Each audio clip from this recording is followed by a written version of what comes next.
Movie की शुरुआत होती है एक बहुत ही यूनिक साइंटिफिक खोज से। कुछ वैज्ञानिकों ने एक ऐसी तकनीक तैयार कर ली है जिससे इंसानों को फिजिकली छोटा किया जा सकता है।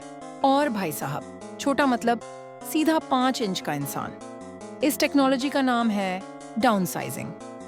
अब इसका मकसद सिर्फ मजे के लिए नहीं है, बल्कि दुनिया की सबसे बड़ी प्रॉब्लम पॉपुलेशन और रिसोर्सेज की कमी को सॉल्व करना है। साइंटिस्ट्स का सोचना था कि जब इंसान छोटे हो जाएंगे तो वो कम खाना खाएंगे, कम जगह लेंगे और चीजों का कम यूज करेंगे, यानी धरती की उम्र बढ़ जाएगी। लेकिन जनाब, इसका एक बड़ा ट्विस्ट ये भी है कि एक बार जो छोटा हो गया वो कभी वापस बड़ा नहीं हो सकता, और हाँ, उसकी आने वाली नस्लें भी छोटी ही रहेंगी। अब सोचिए जरा, छोटा होकर इंसान बिस्कुट के एक टुकड़े से भी पेट भर लेगा। मुझे तो लगा ये तो सीधा डाइटिंग का परमानेंट सॉल्यूशन है। अब इस टेक्निक को लेकर दुनिया भर में हल्ला मच जाता है। कुछ लोग इसे लाइफ चेंजिंग कहते हैं तो कुछ डर के मारे इसे रिजेक्ट कर देते हैं। लेकिन जो लोग डाउनसाइजिंग करवा लेते हैं वो एक नई, सस्ती और लग्जरी लाइफ जीते हैं। अब हम मिलते हैं कहानी के मेन हीरो पॉल से, एक सीधा सादा आम आदमी जिसकी फाइनेंशियल कंडीशन कुछ खास नहीं होती। पॉल और उसकी वाइफ ऑन्ड्रे जब इस तकनीक के बारे में सुनते हैं तो पहले तो हिचकिचाते हैं, लेकिन फिर धीरे धीरे उन्हें भी लगने लगता है कि ये तो लाइफ को बदलने वाला फैसला हो सकता है। एक पार्टी में पॉल अपने पुराने दोस्तों से मिलता है जो डाउनसाइज हो चुके होते हैं, और यकीन मानिए वो लोग उस छोटी सी दुनिया में भी बड़ी जिंदगी जी रहे होते हैं। उनका कहना होता है कि वो जब बड़े थे तो सिर्फ स्ट्रगल कर रहे थे, लेकिन अब उनके पास सब कुछ है, बड़ा घर, पैसा, सुकून और कम खर्चे। उनकी बातें सुनकर पॉल और ऑन्ड्रे दोनों इस टेक्निक को अपनाने का फैसला कर लेते हैं। फिर वो दोनों एक कॉन्फ्रेंस में जाते हैं जहां उन्हें समझाया जाता है कि जब वो छोटे होंगे तब उनकी सारी संपत्ति कई गुना बढ़ जाएगी।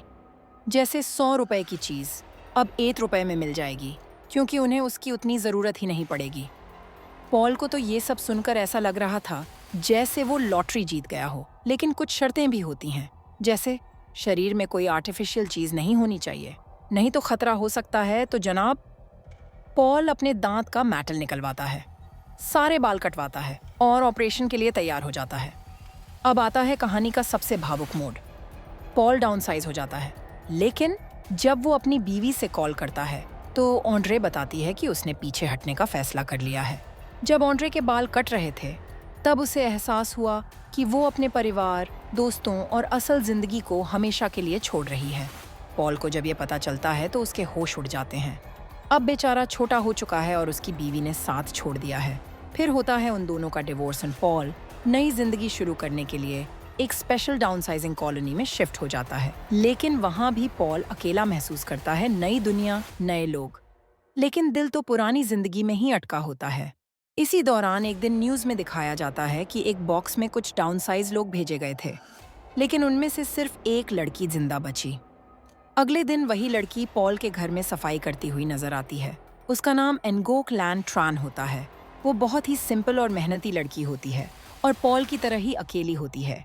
धीरे धीरे दोनों की बातचीत होती है, दोस्ती होती है, और फिर दोनों एक दूसरे की जिंदगी का हिस्सा बन जाते हैं। इस दौरान पॉल उस टूटी फूटी कॉलोनी को भी देखता है जहां गरीब डाउनसाइज लोग रहते हैं, यानी इस टेक्निक से अमीर और गरीब का फर्क तो खत्म नहीं हुआ।